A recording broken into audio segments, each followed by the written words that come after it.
Entrepreneurs indépendants, voici ce qui change pour vous dans le game en fin 2019 et pour l'année 2020. Si vous voulez vraiment passer ce cap, on est dans un grand changement, une grande transition.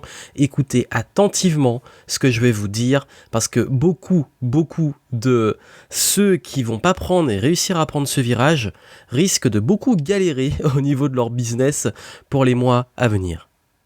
Il y a 3 grosses tendances à suivre pour votre marketing, pour développer votre visibilité, vos ventes, votre clientèle, et je vais vous les partager dans ce podcast. Juste avant, petite annonce, je vais publier une série d'articles où j'explique justement quel est le gros tournant qu'on vit à l'heure actuelle dans le business, dans l'écosystème business et marketing, notamment tout ce qui touche au business en ligne, au business d'expertise, donc le business du coaching, des experts, des infopreneurs, des consultants, des formateurs, etc. Allez voir, c'est en descriptif du podcast.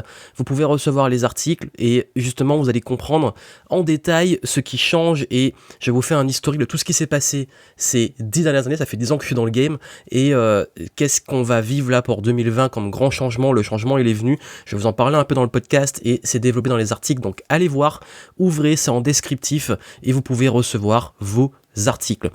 Il y a un constat qu'on fait en ce moment, c'est qu'il y a, j'en ai parlé un petit peu depuis la deuxième partie de l'année 2019 et je l'avais prédit déjà depuis quelques années.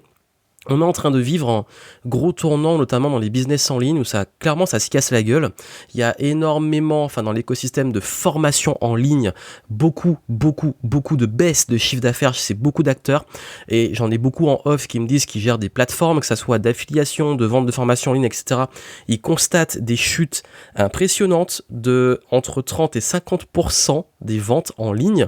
Et ça, c'est dû à plusieurs choses que j'explique dans la série d'articles et également le fait que forcément le marché est arrivé à maturité, il est un peu saturé, c'est très difficile justement maintenant que tout le monde, il y a beaucoup d'acteurs, de prendre sa place, ce qui fait que les plus gros prennent plus de place et les plus petits raflent les miettes. Le contre-coup, ça a été la mode récente du high ticket, vendre cher. Quand on arrive à moins faire de volume de vente de formation en ligne, qu'est-ce qu'on recommande de faire ? De vendre beaucoup plus cher avec moins de clients.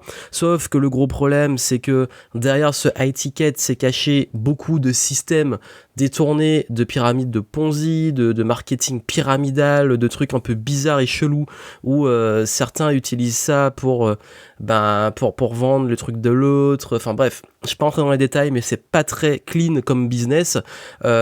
Syndrome de l'imposteur pour certains qui arrivent pas à vendre cher. Aussi certains qui disent prétendre faire du high ticket, mais qui vendent du low value, donc qui délivrent du très bas niveau. Perte de confiance, c'est la cata. Donc voilà. Il y a un truc qui se passe, ça se casse la gueule, c'est un peu la merde, les gens perdent confiance. Je dis pas que tout le monde, tout est mauvais, je dis juste que il y a eu beaucoup d'abus, comme dans tout écosystème, et que là, ça se régule. Ça se régule en fait, et tant mieux. Finalement, ça se régule, les gens sont éduqués, il y a des choses qui passent plus, des choses qui continuent à passer, on sait pas pourquoi, mais elles passent de moins en moins, et vraiment, et je pense que le tournant qui va se faire prochainement va se jouer sur plusieurs éléments. Et ces éléments-là sont liés aux grosses tendances marketing, notamment marketing digital qui arrivent là en 2020, qui sont déjà en place mais qui se développent. Ces tendances-là, en fait, elles surfent tout ce qu'on a vu, qui est la transition des dernières années. Ces dernières années, on a vu le développement forcément de ce qu'on appelle le marketing de contenu. Le contenu, le fait de développer une communauté en ligne. On a vu se développer des communautés sur YouTube, sur Instagram, sur Facebook, etc.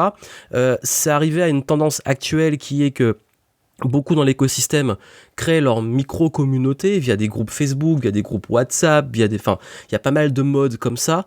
Mais pour moi, ça, c'est vraiment lié à une tendance forte, une tendance qui est actuelle, qui est vraiment l'aspect personnalisé et humanisé du marketing.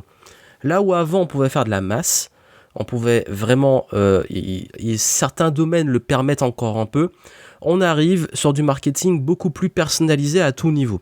Si vous le faites pas, par exemple, les emails, c'est toujours bon, l'emailing n'est pas mort. D'ailleurs, tous ceux qui vous disent ce truc-là est mort, maintenant c'est ça, généralement, fuyez, c'est toujours pour vendre un truc à la con qui va être mort d'ici quelques mois, mais l'email est toujours un truc valide. Là, et c'est là où on se pose les mauvaises questions. Pourquoi il y a une baisse de taux d'ouverture d'email? Pourquoi il y a une baisse de vues sur les contenus, par exemple, les vidéos, tous les types de contenus qu'on peut faire, même sur les réseaux sociaux? Pourquoi il y a une baisse de l'engagement? C'est pas que le truc est mort, c'est qu'il y a beaucoup d'abus, que c'est mal fait, et que les gens, forcément, si le taux d'email baisse, c'est que les gens sont plus intéressés pour lire les emails. Donc la bonne logique, c'est pas de chercher à, si les gens n'ouvrent plus les emails, comment je vais encore plus les forcer, comment je vais les harceler, comment je vais les ramener, prendre leur numéro de téléphone pour encore plus les harceler, plutôt que se demander quel est le problème et comment je peux recréer cette relation. C'est pour ça que je parle de la tendance de marketing plus humanisé et personnalisé qui va sur, oui, faire de l'emailing, mais le faire bien et plus personnalisé pour sa communauté. Oui, faire du contenu, oui, faire des vidéos, oui, faire des podcasts, oui, faire des lives, des stories, travailler son branding, faire du phoning, du téléphone, etc. Mais basé sur des choses beaucoup plus personnalisé, notamment ce qu'on appelle le marketing comportemental, qui est une tendance depuis pas mal d'années, qui est liée sur justement les data, les données, et un exemple très simple, c'est maintenant, plutôt que de faire des tunnels de vente bruts, durs, pour tout le monde, c'est de faire selon les comportements des personnes, selon leur profil, selon le niveau, par exemple, du client, selon le volume de ce qu'il a acheté ou son engagement, ou même du prospect, apporter des messages différents selon son comportement, selon le niveau, on va dire, de la température du prospect ou du client, dans le sens de son niveau d'engagement. Forcément, un client très engagé, vous allez peut-être pouvoir lui apporter des choses pour qu'il devienne ambassadeur et devienne quelqu'un qui va promouvoir votre marque ou vos produits. Si quelqu'un est pas du tout engagé, c'est pas la personne sur qui il faut envoyer ce genre de message. Il faut peut-être plus travailler sur l'engagement. En fait, l'idée, et c'est pas que chez les infopreneurs et chez les experts, mais par contre, si vous êtes dedans, c'est indispensable. Mais dans la plupart des business maintenant, ça devient un enjeu primordial. Humaniser le marketing, le personnaliser, le rendre beaucoup plus, on va dire, impactant via le fait qu'il soit adapté au comportement de la personne. Et c'est d'ailleurs pour ça que on est vraiment à l'époque des données personnelles, du data, et que c'est la grande guerre, on va dire, de notre époque. Ensuite, ça c'est la première tendance. La deuxième tendance, c'est tout ce qui va être lié au vocal. Ça revient en force, ça n'a rien de nouveau, sauf que en ce moment, clairement, ça se démocratise de plus en plus, les gens sont de plus en plus à consommer du podcast, et notamment tout ce qui est lié, il y a même maintenant un moteur de recherche qui se base sur la recherche vocale, donc vraiment on touche à quelque chose d'un peu, je veux dire, pas nouveau, mais nouveau dans le sens, on a toujours été en mode texte, référencement vidéo, et là on arrive à des choses qui touche directement à l'audio, et je reste persuadé, et je crois que j'ai lancé mon premier podcast depuis 2013 ou 2013-2014, et j'étais convaincu que ça allait prendre, ça prenait pas trop, sauf sur peut-être les marchés nord-américains, mais maintenant, clairement, par exemple en francophonie, le podcast s'est démocratisé. La majorité des gens écoutent des podcasts sur les différentes plateformes disponibles, et je pense que si vous le faites pas encore, vous devez lancer un podcast, et j'en reste persuadé que le podcast, c'est vraiment le format actuel. En plus, ça permet aux gens d'écouter quand ils font autre chose, surtout dans nos vies de plus en plus occupées. Et l'avantage du podcast, c'est que vous pouvez créer plus de proximité, plus vraiment... Podcast, vous êtes chez les gens en fait. C'est-à-dire que même déjà que la vidéo, on est sur leurs écrans et tout, mais le podcast... ça va partout, pendant que les gens font leur sport, pendant qu'ils sont en voiture. Moi j'ai des gens qui parfois me taguent sur Instagram parce qu'ils écoutent mes podcasts en voiture, je trouve ça génial. En fait c'est vraiment un format qui pour moi est le format qui, si vous voulez faire du contenu, reste vraiment quelque chose à prendre. Et ça demande de maîtriser les choses, d'apprendre à maîtriser l'outil. C'est pas si compliqué que ça, c'est beaucoup plus facile de lancer un podcast que de lancer une chaîne YouTube. Si vous voulez des infos en descriptif, je vous mettrai ma méthode de podcasting, mais quoi qu'il arrive, le podcast et tout ce qui touche au vocal, c'est vraiment un enjeu réel, actuel. Et bien entendu, la tendance qui suit, la troisième, elle est très forte. Et je crois que là, c'est un gros enjeu qui est constaté de façon globale, et même moi je le constate, qui est fortement, notamment le présentiel. Le présentiel, le fait d'être présent. On parlait d'humanisation, on parlait de vocal, pour le coup, là c'est être présent physiquement. Parce que sur Internet, il y a un truc qui se passe, et je l'ai annoncé quand j'ai fait ma tournée de conférence en 2018, je l'ai dit, j'ai senti cette tendance, j'ai dit là il faut faire un truc, parce que Internet, l'engagement il baisse, c'est plus dur d'avoir l'attention, on peut l'avoir, mais derrière, ça n'a pas le même impact. Alors que le présentiel, c'est quand vous faites par exemple des conférences, des événements, des rencontres, etc., ça a un autre impact. Mais ça demande bien entendu de vous former et de travailler la prise de parole en public, et c'est un enjeu fort. Mais l'avantage de ça, c'est que, en fait, autant, et ça j'en suis persuadé, c'est qu'il y a eu beaucoup d'abus en marketing. Autant on a pu beaucoup fake, et faire du fake, et jouer, mettre des masques, et abuser sur Internet, autant en présentiel, on peut pas autant tricher. Que je dirais pas qu'on peut pas tricher, parce qu'il y en a quand même qui arrivent à le faire, mais on peut pas autant. Pourquoi ? Parce que le présentiel, quand vous êtes là, vous êtes face à votre expertise, face à votre public, face aux gens, face à la confiance qu'ils vous portent, et là, vous devez assurer, et quand vous assurez, l'impact, il est monumental. C'est pour ça que quand j'ai fait ma tournée en 2018, ça a eu un impact énorme. Quand j'ai fait le Game Entrepreneur Live en 2019, ça a eu un impact énorme. Quand je fais mes Level Up Sessions, mes Mastermind, mes immersions, mes conférences, ça a un impact énorme. Et honnêtement, même en termes d'énergie, l'énergie déployée, je veux dire, même en termes de marketing, dans du présentiel, comparé à du web, avant, on pouvait se dire, le web, c'est génial, ça va plus vite, c'est plus simple. Aujourd'hui, même en termes de conversion, c'est beaucoup plus facile en présentiel. Et pourquoi ? Parce que justement, les gens, ils sont là, ils sont physiquement là, vous avez leur attention, ils se déplacent pour vous, ça a un autre impact, c'est un autre niveau.